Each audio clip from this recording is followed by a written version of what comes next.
Hi everyone, আসসালামু আলাইকুম। আজকে আমি আপনাদেরকে তৈরি করে দেখাবো নোয়াবি সামাই। এই সামাইটি কিন্তু ডেজার্ট হিসাবে খেতে অনেক বেশি ভালো লাগে। এটাকে আবার অনেকে ক্রিম সামাই বলেও ডাকে। তাহলে চলুন আজকের এই মজাদার নোয়াবি সামাইয়ের রেসিপিটি দেখে নেওয়া যাক। এখানে আমি নিয়েছি 400 গ্রাম লাচ্ছা সামাই। 200 গ্রামের যে প্যাকেট থাকে ওই প্যাকেট থেকে আমি 2টা প্যাকেট এখানে নিয়েছি। চুলায় আমি একটা হাঁড়ি বসিয়ে দিয়েছি। এখন এর মধ্যে আমি দিয়ে দিচ্ছি 3 টেবিল চামচ ঘি। এখানে ঘিয়ের পরিবর্তে আপনারা বাটারও ব্যবহার করতে পারবেন, কিন্তু কোনোভাবেই এখানে তেলটা ব্যবহার করবেন না।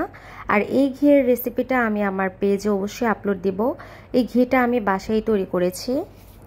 এই ঘিয়ের মধ্যে অফ ক্যামেরাতে আমি কিশমিশ, এলাচ, দারচিনি, তেজপাতা ভেজে নিয়েছি। এখন আমি কিশমিশটি হাঁড়ি থেকে উঠিয়ে নিব। এলাচ, দারচিনি, তেজপাতা এই হাঁড়ির মধ্যে রেখে দিব। এখন এই হাঁড়ির মধ্যে আমি সামাইগুলো অ্যাড করে দিচ্ছি। সামাইগুলো অ্যাড করে দেওয়ার পর কিন্তু এ পর্যায়ে চুলার আঁচটা একদম লোতে রাখতে হবে। আর লোতে রেখে সামাইটাকে অনবরত নেড়েচেড়ে মিশিয়ে নিতে হবে। সামাইয়ের কালারটা যখন অল্প পরিমাণে চেঞ্জ হয়ে আসবে, এ পর্যায়ে আমি ভেজে রাখা সেই কিশমিশগুলো অ্যাড করে দিচ্ছি। কিশমিশগুলো দেওয়ার পর আবারও খুব ভালো করে মিশিয়ে নিচ্ছি। এখন এই পর্যায়ে আমি অ্যাড করে দিচ্ছি 3 কাপ চিনি। মিষ্টির পরিমাণটা আপনারা বুঝে দিবেন। 3 কাপ চিনি এই সামাইয়ের জন্য যথেষ্টই হবে। এখন আবারও খুব ভালো করে মিশিয়ে নিচ্ছি। সামাইটা খুব ভালো করে মেশানো হয়ে যাওয়ার পর এখন এই পর্যায়ে আমি অ্যাড করে দিচ্ছি 2 কাপ দুধ। এখানে 2 কাপ গুঁড়া দুধ আমি ব্যবহার করেছি। গুঁড়া দুধটা দেওয়ার পর আবারও খুব ভালো করে নেড়েচেড়ে মিশিয়ে নিচ্ছি। আর সামাইটাকে 7 মিনিট থেকে 8 মিনিট ভাজার পরে কিন্তু বুঝতে পারবেন সামাইয়ের কালারটা আস্তে আস্তে চেঞ্জ হয়ে গিয়েছে। আর এখানে আমি যে চিনিটা ব্যবহার করেছি ওই চিনিটা কিন্তু গলে যাবে না, কিন্তু সামাইয়ের সাথে খুব ভালো করে মিশে যাবে। তো সামাইটা খুব ভালো করে ভাজা হয়ে গিয়েছে। এখন এই পাত্রের মধ্যে ভেজে নেওয়া সেই সামাইটা দিয়ে দিচ্ছি। আমি এখানে 4 ভাগের 3 ভাগ সামাই দিয়ে দিব আর 1 ভাগ সামাই রেখে দিব। তো এই পর্যায়ে সামাইটাকে খুব ভালো করে চেপে চেপে সেট করে নিতে হবে।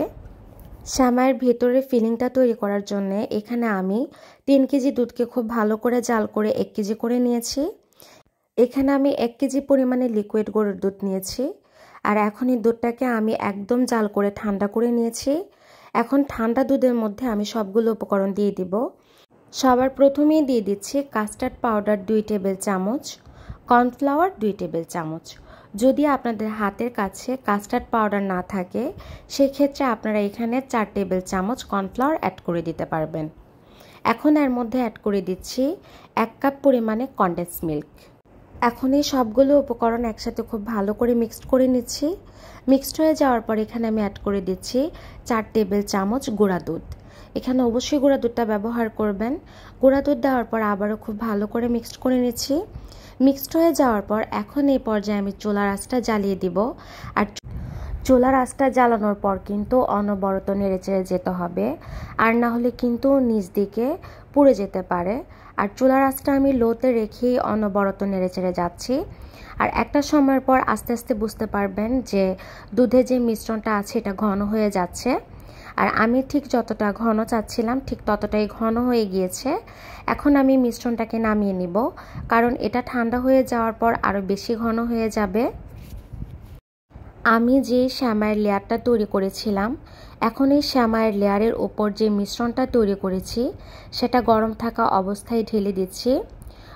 এখন এই মিশ্রণটাকে একটা চামচের সাহায্যে খুব ভালো করে সমান করে নিয়েছি। আমি যে অর্ধেক সামাইটা উঠিয়ে রেখেছিলাম 1 ভাগ, সেই সামাইটা এখন এখানে অ্যাড করে দিচ্ছি অল্প অল্প করে। আর খেয়াল রাখতে হবে চারপাশে যেন সামাইটা খুব ভালো করে লেয়ার হয়ে পড়ে। সামাইটা একদম সমানভাবে দিয়ে দেওয়ার পর এখন এখানে আপনারা চাইলে কিছু বাদাম কুচি অ্যাড করতে পারেন। আমাদের কাছে যেহেতু বাদামটা ভালো লাগে না, সেই জন্য এখানে আমি কয়েকটা কিশমিশ অ্যাড করে নিয়েছি। আর এখন এটা নর্মাল তাপমাত্রায় রেখে 1 ঘন্টার মতন ঠান্ডা করে নিব। ঠান্ডা করে নেওয়ার পর এখন এটাকে আমি ফ্রিজে রেখে দিব 3 থেকে 4 ঘন্টার জন্য, কারণ এই ডেজার্টটা ঠান্ডা ঠান্ডা খেতে অনেক বেশি ভালো লাগে। তো আমি ঠিক 3 ঘন্টা পরে ফ্রিজ থেকে নামিয়ে নিলাম। আর দেখে বুঝতে পারছেন ঠিক কতটুকু লেয়ার পড়েছে। 3 ঘন্টা পর আমি সামাইটাকে ফ্রিজ থেকে খুলে নিয়েছি। আর আপনারা দেখিয়ে বুঝতে পারছেন নোয়াবি সেমাইটা কতটুকু টেস্টি হয়েছে। আর এই সেমাইয়ের নিচের লেয়ারটা থাকে একটু নরম, উপরে থাকে একটা ক্রিমি ভাব, তারপর উপরেরটা থাকে একদম ক্রিস্পি।